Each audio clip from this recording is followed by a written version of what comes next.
오늘 우리에게 주시는 하나님의 말씀은 사무엘상 19장 13절부터 24절까지의 말씀입니다.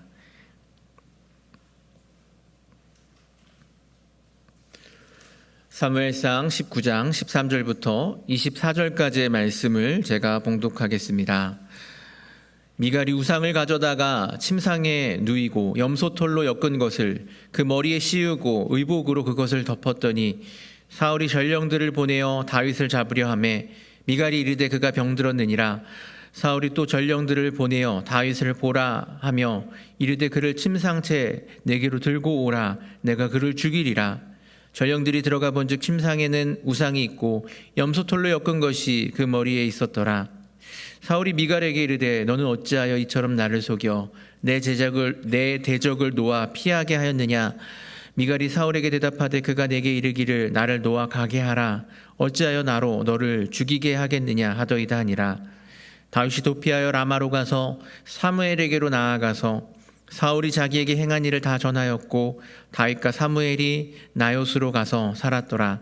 어떤 사람이 사울에게 전하여 이르되 다윗이 라마 나요스에 있더이다 하매 사울이 다윗을 잡으러 전령들을 보냈더니 그들이 선지자 무리가 예언하는 것과 사무엘이 그들의 수령으로 선 것을 볼 때에 하나님의 영이 사울의 전령들에게 임하매 그들도 예언을 한지라. 어떤 사람이 그것을 사울에게 알림해 사울이 다른 전령들을 보냈더니 그들도 예언을 했으므로 사울이 세 번째 다시 전령들을 보냈더니 그들도 예언을 한지라. 이에 사울도 라마로 가서 세고에 있는 큰 우물에 도착하여 물어 이르되 사무엘과 다윗이 어디 있느냐. 어떤 사람이 이르되 라마 나요스에 있나이다. 사울이 라마 나요스로 가니라. 하나님이 영이 그에게도 임하시니 그가 라마 나요스에 이르기까지 걸어가며 예언을 하였으며 그가 또 그의 옷을 벗고 사무엘 앞에서 예언을 하며 하루 밤낮을 벗은 몸으로 누웠더라. 그러므로 속담에 이르기를 사울도 선지자 중에 있느냐 하니라. 아멘. 이것은 살아계신 하나님의 말씀입니다.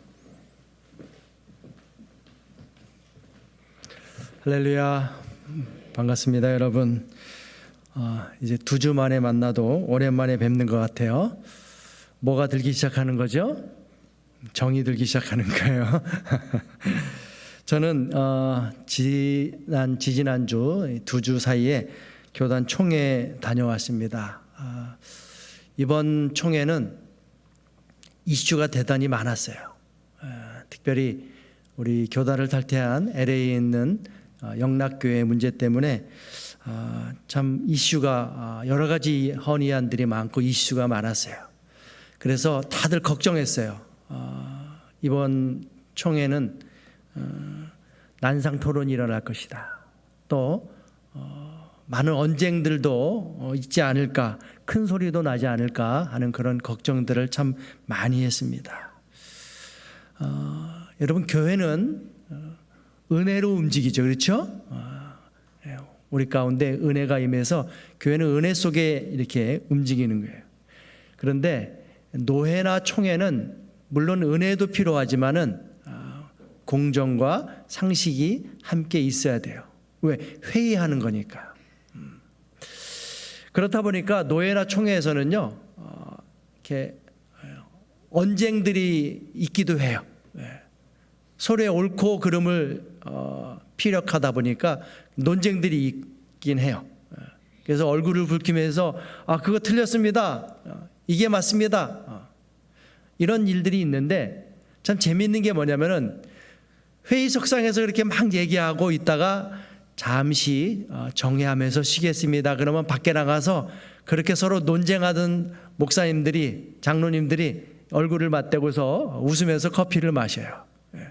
이게 회의예요. 이게 회의하는 사람들의 자세인 것이죠. 여러분, 교회도 그렇습니다. 우리가 재직해야 한다, 공동회해야 한다 그러면 서로의 의견을 얘기하잖아요. 그러면 의견이 서로 안 맞으면 논쟁할 수 있어요. 어떤 때는 큰 소리도 내면 안 되지만은 낼 때도 있다는 것이죠. 그런데 쉬는 시간 되면은 회의 끝나면 어떻게 해야 돼요? 서로 악수하고 허그해 줘야 돼요. 이게 아름다운 모습이에요. 교회는 가족이잖아요. 여러분 가정에서 부부간에 싸웠다고 평생 너 안 볼래 그럽니까? 부모와 자식 간에 의견 충돌이 있는데 너 다시는 안 볼 거야 그럽니까? 안 그러잖아요.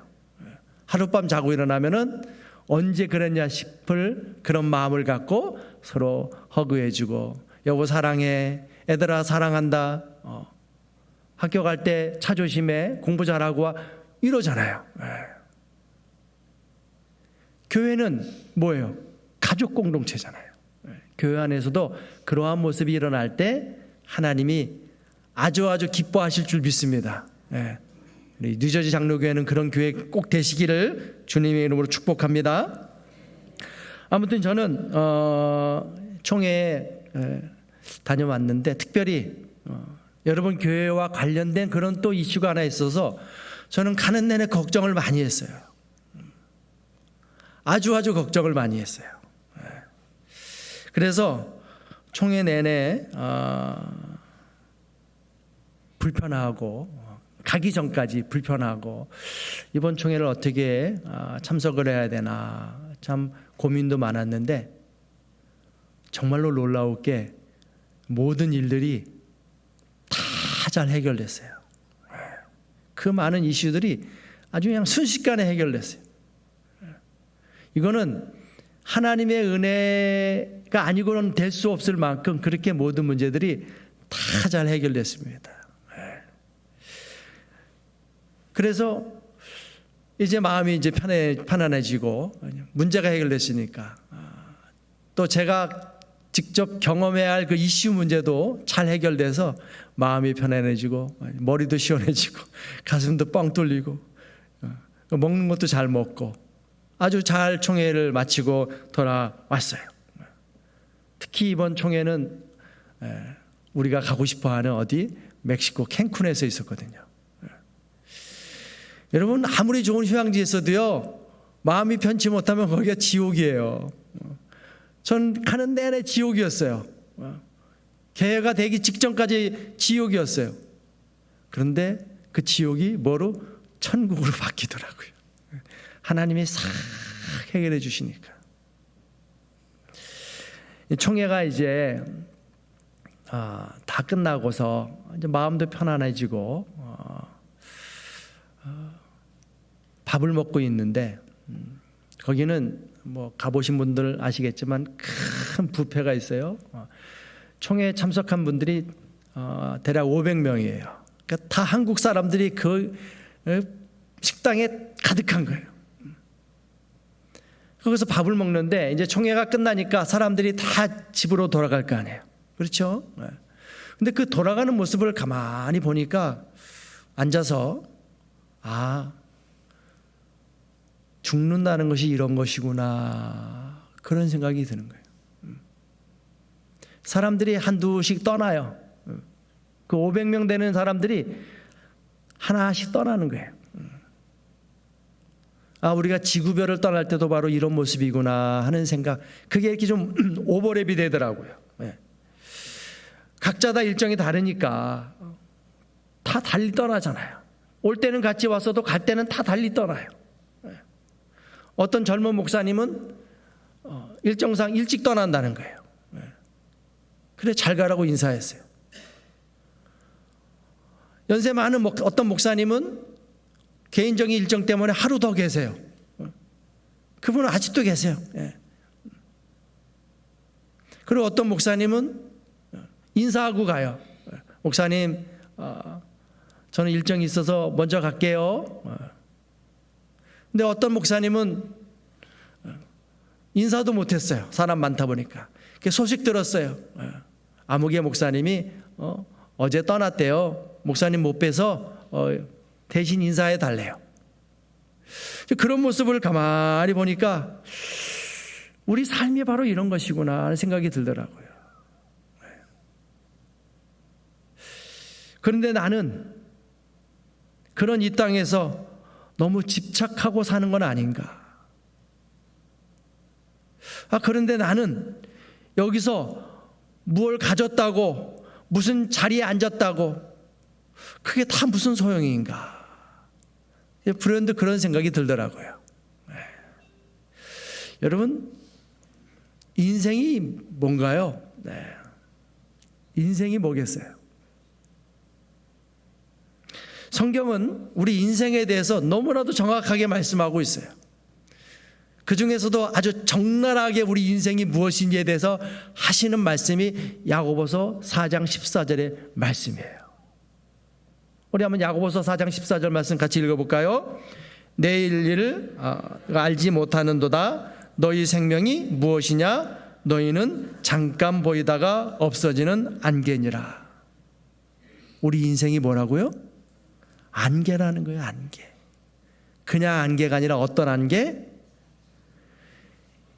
있다가 없어지는 안개도 아니에요.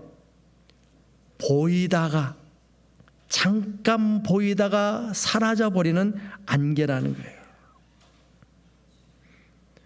여러분은 언제 그렇게 나이를 잡수셨나요? 저도 제가 언제 이렇게 많은 나이를 먹었는지 모르겠어요.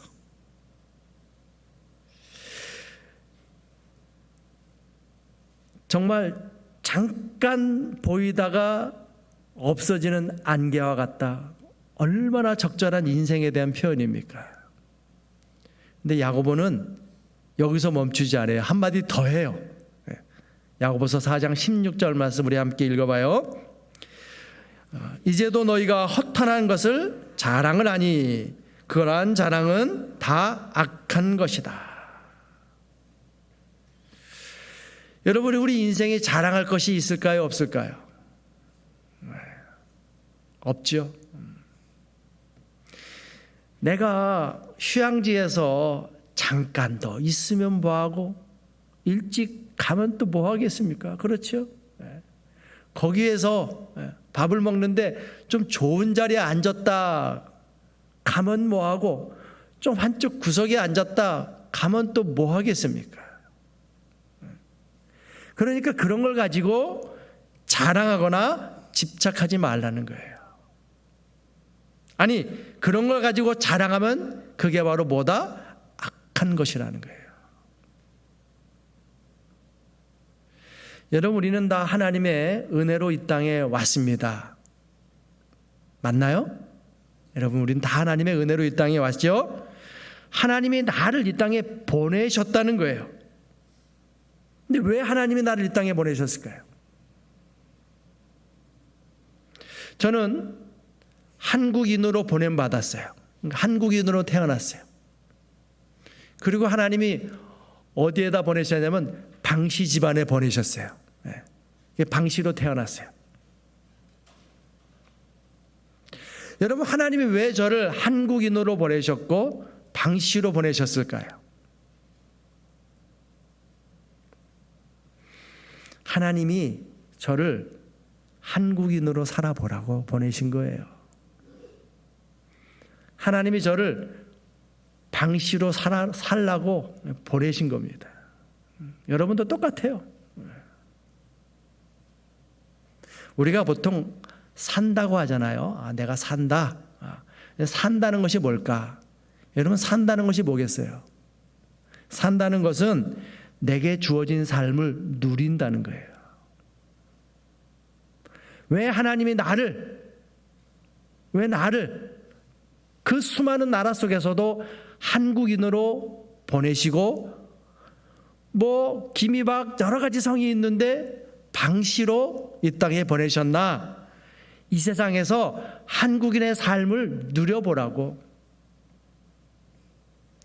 방시의 삶을 누려보라고 보내신 거예요. 그런데 우리는 살지 않아요. 누리지 않아요. 그럼 뭐하고 사냐? 왜 하필이면 한국인으로 태어나게 하셨냐? 왜 하필이면 그 많은 성 중에서 방시로 살게 하셨냐? 태어나게 하셨냐? 원망하고 불평해요. 누리지는 않고. 또 뭘 하냐? 누리라고 했는데 어떻게 하든지 모아보려고 하고 어떻게 하든지 가져보려고 하고, 그러니까 살고 누리는 것이 아니라 집착하게 하는 거예요. 집착하며 사는 거예요.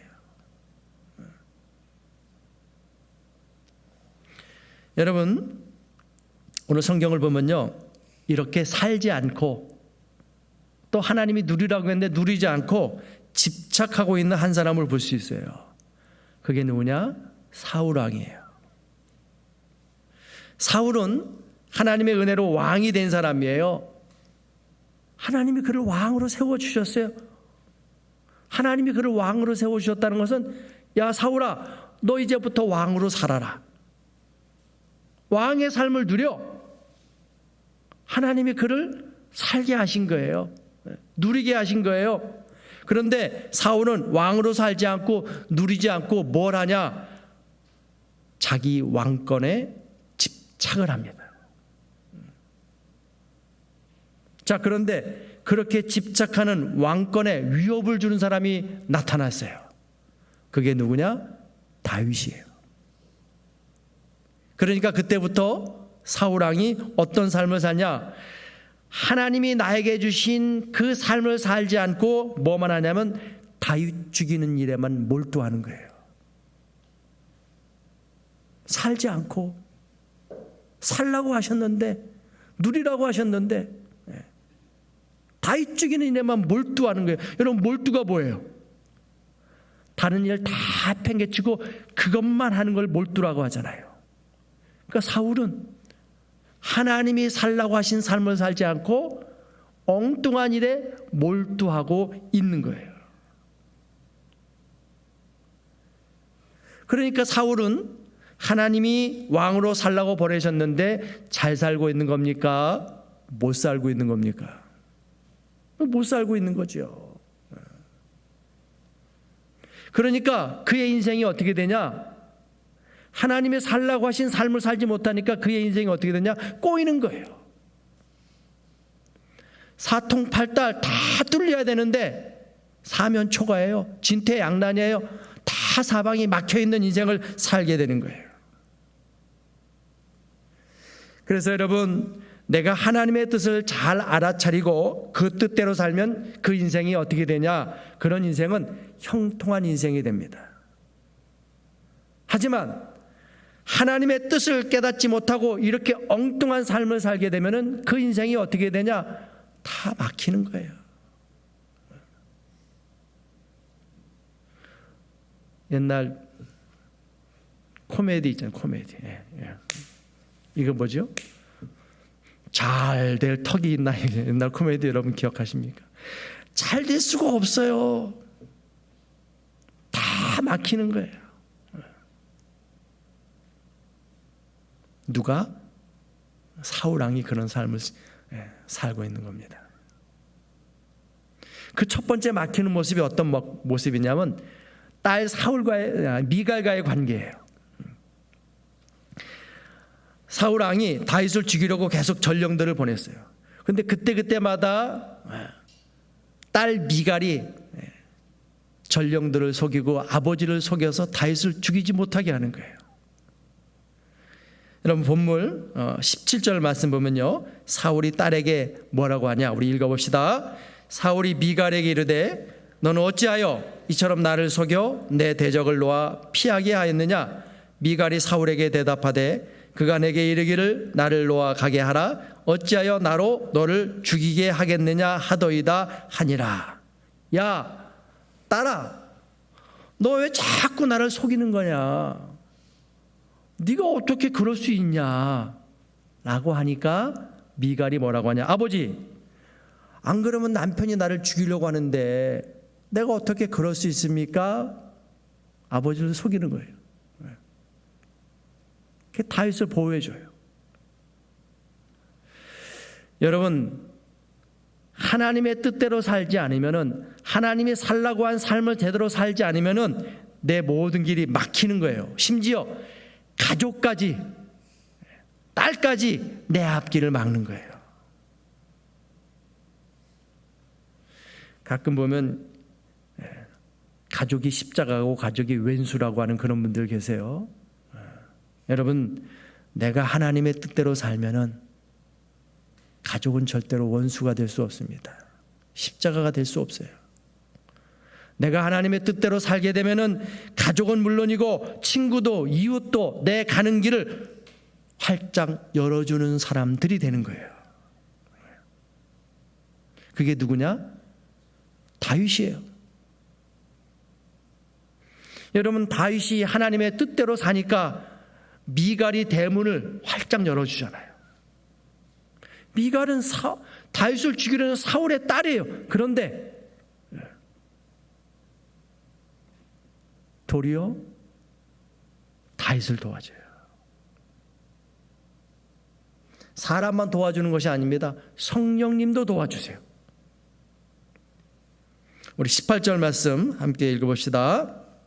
다윗이 도피하여 라마로 가서 사무엘에게로 나아가서 사울이 자기에게 행한 일을 다 전하였고 다윗과 사무엘이 나요스로 가서 살았더라. 자, 다윗이 미갈의 도움으로 사울 왕을 피해서 라마로 갑니다. 사무엘에게 가서 저간의 일들을 다 얘기했더니 사무엘이 다윗을 데리고 나요스로 가서 함께 살았다는 것이죠. 자, 그런데 이 소식이 누구에게 전하냐면 사울에게 전해집니다. 그러니까 사울이 어떻게 하냐? 전령들을 보내서 다윗을 잡아오게 해요. 자, 20절 말씀 우리 함께 읽어요. 사울이 다윗을 잡으러 전령들을 보냈더니 그들이 선지자 무리가 예언하는 것과 사무엘이 그들의 수령으로 선 것을 볼 때에 하나님의 영이 사울의 전령들에게 임하매 그들도 예언을 한지라. 어떤 일이 벌어지냐? 다윗을 잡으려고 사울이 전령들을 보냈는데 전령들이 하나님의 영에 붙들려서 예언을 했다는 거예요. 갑자기 성령 충만해서 방언을 하고 찬양을 하고 통성으로 기도하고 하나님 말씀을 선포하고 그랬다는 거예요. 뭐는 안 하고? 다윗 잡는 일은 안 하고.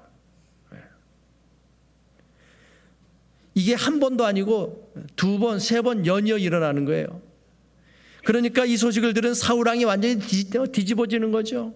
화가 머리끝까지 올라오는 것이죠. 그러니까 이번엔 뭐 하느냐? 다윗 잡으려고 자기가 직접 나섭니다. 자, 그런데 또 어떤 일이 벌어지냐? 23절 함께 읽어보겠습니다. 사울이 라마 나요스로 가니라. 하나님의 영이 그에게도 임하시니 그가 라마 나요스에 이르기까지 걸어가며 예언을 하였으며. 혹시나 했는데 역시나 하였죠. 하나님의 영이 사울에게도 임하신 거예요. 그래, 다윗을 잡으러 가는 길 내내 예언을 했다는 거예요. 예언 정도만이 아니에요. 24절 말씀 우리 함께 읽어요. 그가 또 그의 옷을 벗고 사무엘 앞에서 예언을 하며 하루 밤낮을 벗은 몸으로 누웠더라. 그러므로 속담에 이르기를 사울도 선지자 중에 있느냐 하니라. 예언만 하는 것이 아니라 옷까지 다 벗었어요. 그것도 하루 밤낮 벗은 몸으로 예언을 했다는 거, 누워서. 여러분, 성령이 뭡니까? 성령은 불이잖아요. 그렇죠?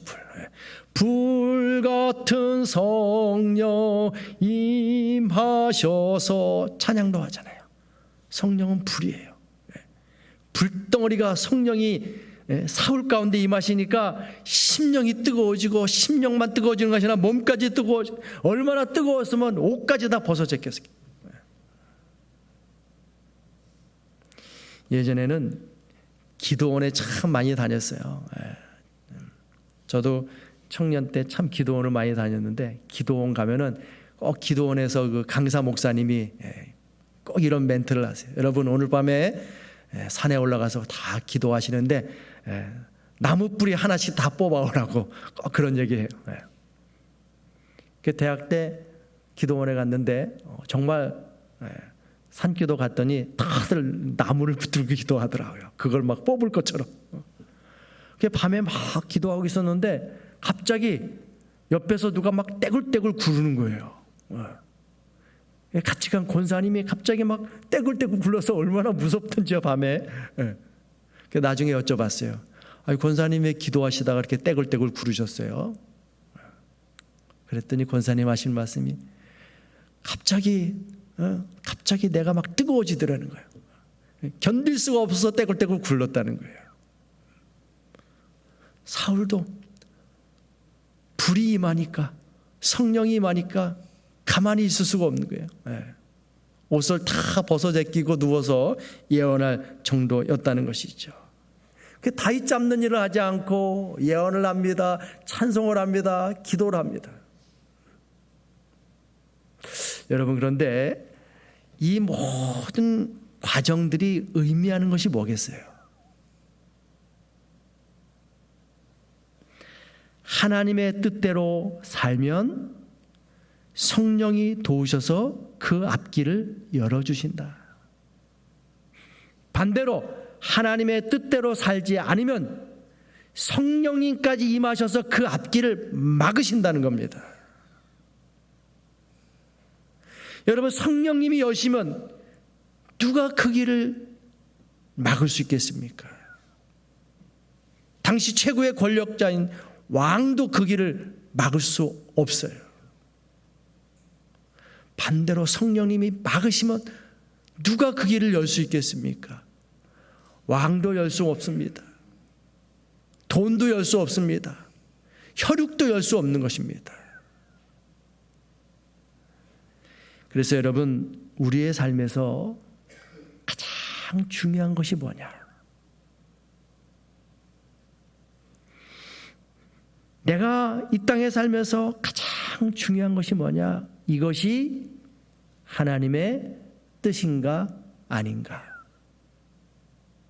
이것이 하나님이 원하시는 것인가 아닌가? 이것이 하나님이 원하시는 길인가 아닌가? 이것을 잘 알아차리는 거예요. 미갈은 사울왕의 딸이었어요. 하지만 아버지가 말하는 그것이 하나님의 뜻이 아니고 하나님이 원하시는 것이 아니고 하나님의 길이 아니었기에 혈육에 얽매이지 않고 다윗을 돕는 거예요. 사무엘은 한 나라의 영적 지도자예요. 왕을 돕는 지도자란 말이에요. 영적 지도자. 하지만 비록 왕의 명령일지라도 그것은 하나님이 원하시는 뜻이 아니고 길이 아니었음을 알았기에 그 뜻을 따르지 않고 다윗을 보호해 주는 겁니다. 여러분, 왜 우리는 우리의 앞길이 항상 막혀 있는 걸까요? 왜 우리는 가족이 십자가가 되고 친구와 이웃이 돕는 손길이 되지 않는 걸까요? 그리고 왜 우리는 성령님이 도우심이 없는 걸까요? 그 이유는 딱 한 가지입니다. 내가 하나님의 뜻 가운데 살지 않기 때문이죠. 이번 총회 갈 때 제가 마음이 무거웠다고 했잖아요. 여러분, 교회와 관련된 한 가지 이슈가 있었기 때문에 참 마음이 불편했었어요. 그런데 저는 그 일이 옳지 않다고 생각했어요. 이건 하나님이 원치 않는 일이라고 생각했어요. 그래서 저는 끝까지 반대했죠. 근데 다른 분들은 그런 것 같지 않더라고요. 근데 너무 마음이 답답한데, 캔쿤이 아무리 좋으면 뭐합니까? 머리도 아프고 소화도 안 되고 다른 사람들과 관계도 참 서먹해지고. 그런데 그 일이, 제가 구체적으로 말씀 못 드리지만 그 일이 아주 극적으로 해결됐어요. 어떻게? 제가 생각했던 대로. 하나님이 옳다고 봤던 그대로 정말 극적으로 잘 해결이 됐어요. 여러분, 우리가 하나님의 뜻대로 살려고 하면요, 첫째는 가족이 나를 도와줍니다. 그리고 둘째는 선지자가 나를 도와서 내 앞길을 열어줍니다. 그리고 셋째는 성령님이 도우셔서 내 앞길을 활짝 열어주십니다. 극적으로 해결되는 거예요. 반대도 있겠지요. 내가 하나님의 뜻대로 살지 않으면 가족도 나를 막습니다.